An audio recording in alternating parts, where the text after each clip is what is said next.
I said, yo, what up YouTube? My name is Raap. This is Raap on point, and welcome back to another reaction video. But if you're new to the channel, how you doing? We are here about to check out a video that I found that's, I guess, gonna explain the different details of all 27 killers from DBD.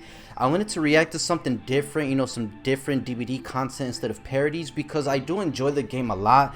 Even though sometimes in a stream I kind of complain and stuff like that, but yo, that's part of the game. I am a Survivor main, and I'm interested to know all the details that, you know, the killers have to offer. And salutes to the channel as he moves, as he mobs.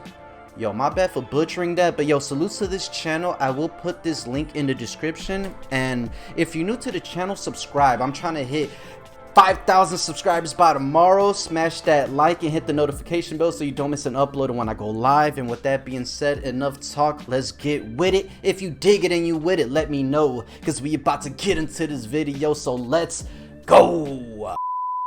Alright y'all, so we are here in the video. It's called One Interesting Detail About All 27 Killers. Wait, when was this uploaded? This was uploaded February, so that's like what, 5 months ago, right? 5 to 6, I think 5. So all right, so this was uploaded this year. I'm not sure if it's gonna have the dread. It should, right? Anyway, look, let's check out the video. Enough talk, let's go. Hey everyone, today I'm going to point out one small detail about each killer, focusing mainly on their visual or sound design. Let's get into it. On the trapper's left leg, there are many bandages wrapped around the lower part. This is likely due to his left leg always being the one that gets clamped whenever he steps in one of his own traps. The other leg has little to no visible damage. When the Wraith swings his weapon, you can hear the bones of— Hold up. Alright, so let's go to the trapper's leg. So does that mean that he's a clumsy killer then, right? Cause look, that's like 1, 2, I mean, I can't count the bandages, but that leg is really— it's really taken some damage, so that must mean that Trapper is not smart, or he's clumsy, right? He's not too intelligent. The other leg has little to no visible damage. Yikes. When the Wraith swings his weapon, you can hear the bones of Azarov's spine rattle. Really? Hey! Hold on, let me turn it up a little bit. Yeah, you can. I wouldn't know. Actually, I didn't notice that. I did play Killer not too long ago. I was Wraith, and yeah, I didn't notice that. That's pretty cool. On the hillbilly's lower right arm, you can see some staples holding together a wound. This is likely the wound he received in his tomb lore, from the police dog that bit him. I'm sorry, hold on. I'm in the way, but I'll read it. It says, his limb in the game is also a result of being shot in the leg in his tomb lore. Yo, I really should read these lores, man, because I would like to know the backstory about everybody, you know, from the killers to the survivors. So let me know if y'all would like to see a video of me getting to know the lores or whatever, but yo, let's keep it going. In the same spot. The nurse's stifled breathing could be a reference to her power, and the way she appears to steal the breath of those she kills. However, her perk Strider suggests she may simply have the condition of Strider. Strider being noisy or high-pitched breathing that occurs due to obstructed airflow through a narrow airway. Possibly her blinks require her own breath to charge, leaving her constantly wheezing for air. On the shape, you can see a red handprint on the back of his left shoulder. Michael. This presumably appears after his scuffle with Lori, her blood-covered hands leaving a mark. Due to the split of the hag's arm and body pieces, as well as the bandage and what looks to be belts wrapped around this attacking arm, it's— Wait, hold up. Wow. So wait, is this not her arm? Okay, so yeah, there's bandages, you know, it's been wrapped around, and belts. Hold on, let me go back a little bit. All right, wrapped around this attacking arm. It's likely the arm had completely come off when her captors tore away her flesh, and it was fused back to her body with use of the hexes, explaining why it's both overgrown, a powerful weapon, and also more like a claw than a hand now, due to the hexes and their great power. The Doctor's add-ons are particularly interesting. Killer's add-ons are used to amplify their emotions in some form, giving them power, as a result of giving the entity power, which runs off of emotions. Where most other killers have have add-ons that hold emotional significance or represent important moments in their life. Doctus is filled predominantly with files and tapes from his work and experimentation at Larry's. This shows that his peak emotion was gained through his twisted research. The only things that invigorate him are his experiments, as well as his tools, and maybe a bit of chess. I think— Alright, like I said, I'm a survivor main, so if y'all want to school me in the comments, please do so. Now, this thing that I just saw right here, look, let's go back a little. Does the doctor, what you call it, teleport? Was that teleportation? Files and tapes from his work and experimentation. Yeah, what is that? Like, what did he do right there? Because I was never aware that he could teleport. It looks like he has like a power to where he can surveillance places or something. Please school me, because like I said, survivor main, I'm stupid with the killers. At Larry's. This shows that his peak emotion was gained through his twisted research. The only things that invigorate him are his experiments, as well as his tools, and maybe a bit of chess. I think weirdly his add-ons are a great way to show just how cold, calculated, and messed up this guy is. The Huntress wears military-style belts, specifically from the soldiers she killed after they entered the Red Forest. Where a sidearm would be holstered, she has a hatchet. Her two add-ons to increase her hatchet carry number, infantry belt and leather loop, also seem to both appear on her base character model. The cannibal's in-game lobby pose is likely based on a behind-the-scenes photo from the original Texas Chainsaw. And who here has seen the original Texas Chainsaw Massacre movie? I remember seeing that movie and yikes. I was too young to see that. I had nightmares. I was crying all the time. Don't judge me! The reason I got so damn terrified is once I found out that it was based on true events, I was like, what? Yikes. But anyway. Massacre film. I've mentioned this one a few times now, but I think it's a cool detail still. In the Nightmare's original power, you could briefly see the face of Nancy Holbrook, the other protagonist of A Nightmare on Elm Street 20. Yo, really? Yo, I gotta start playing killers, man. Yo, so okay, they really paid homage to the films when it came to Bubba and Freddy. 10. This is not visible in game, however, as Freddy no longer has the ability to pull survivors into the dream world. You can see it within the reveal trailer still though. The pig growls when she does an ambush attack. This seems to be a reference to— Hold on, before he says it, because I said it in one of the parody salutes to Salmonation. I had mentioned, why does the pig growl like a tiger? And people hit me in the comments saying, fool, it's because that's how she attacked people in the movie. She growled. But my question is, why a tiger roar? Why not? Let me stop. But yes, I understand that it's from the film, but why? The scene from the first Saw, where Amanda kidnapped someone with a growl-like sound effect playing. Yes. It seems this sound effect was incorporated into Amanda in the realm, as a sound she could simply create, as she replicates it after each ambush. The clown's jacket buttons have a small face on them. It could possibly be a lion or something, a lion tamer being a common circus act. Ah, that makes sense. Yes, a lion tamer. But then, it would have been cool if the clown had a whip. But hey, I know he has a knife and he throws the whatchamacallit, the bottles, the vials, I guess they're called. But yeah, that would make sense, right? I mean, circus do be having animals. Common circus act. As it's mentioned to be a stolen ringmaster's jacket, it could simply be that this circus's ringmaster's main attraction was lions, and so featured them on his coat, before it was stolen by the clown. It's also interesting that the clown doesn't technically wear a clown costume then, but a ringmaster's outfit. When the spirit performs her mori, she cuts the survivors in the same place in which she was cut by her father, before coming to the realm. And for the— Yo, really? Let's go back.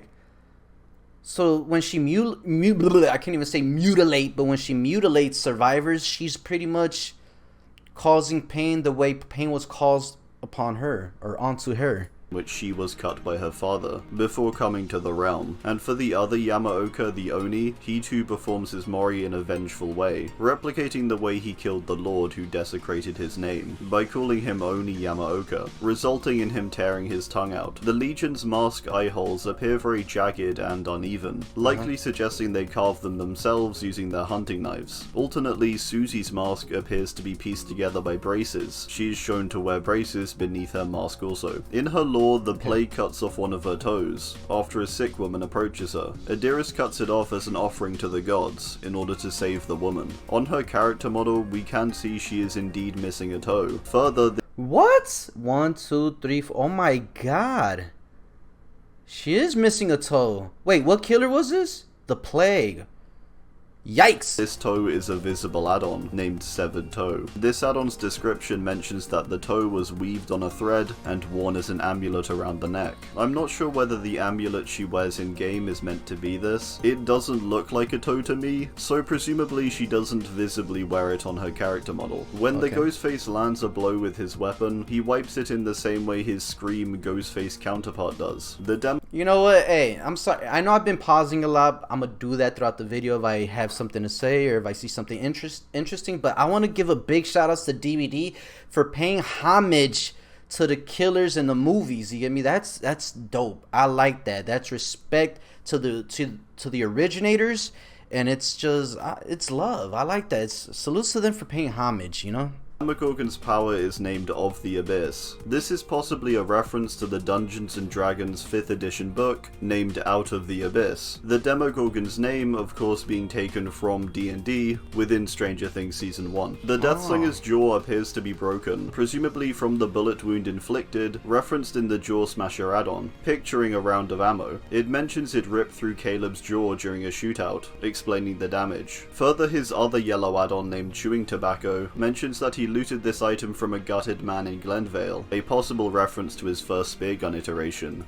And if I'm correct, when you chew tobacco, that it messes up your jaw. I believe it messes up your gums to where like you're bound to lose teeth. So him having that, you know, that look, yeah, it makes sense. He's a cowboy, right? That tore out a man's intestines. Therefore, looting him after definitely makes him seem more sinister. I wasn't too sure what to say for the Executioner. One thing that is interesting about his design though, is that he's currently the tallest killer in the game, when standing upright. Just a bit taller than Nemesis. What? No way! Pyramid Head is not taller than Nemesis, bro. Really?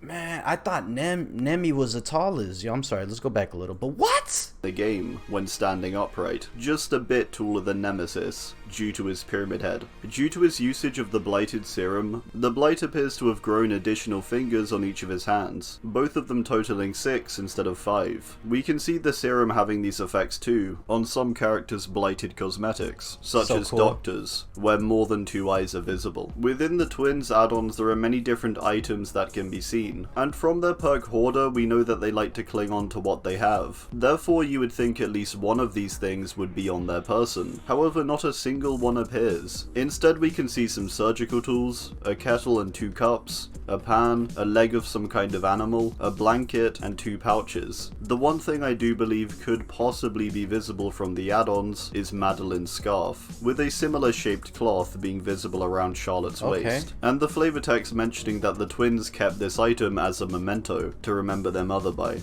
Alright, let me read this. Madeline's scarf, a cloth Madeline wore shortly before her death. The twins kept it as a memento. So presumably this would be very important to them, and it would be something we could visibly see. No! Trickster's eyes are yellow. It's been confirmed that this is because he wears contacts, a common thing in K-pop. Mentioned in the consultation with Kevin Wu video on YouTube, which is on the official Dead by Daylight channel. When the Nemesis uses a Mori on either Jill or Chris, he'll say the word STARS, a reference to his original goal in the Resident Evil games to eliminate the members of STARS. Okay, now that makes sense, because in the last DVD parody reaction that I did, once again, salute to Samination, yes, I did hear Nemesis saying stars, and that's when Victor was all like, yeah, we are stars, I like them. Stars. Is that all he could say? Apparently. And I didn't get that. I didn't know that that was a thing that Nemesis would say. So, interesting. He'll say the word STARS, a reference to his original goal in the Resident Evil games to eliminate the members of STARS, a branch of the Raccoon City police force. Okay. These are also the only words he ever says, or seems capable of saying within these games. What? Sex organ! And what's that coming out of his hand? It's his sex organ. Ugh, sorry I asked. Blech.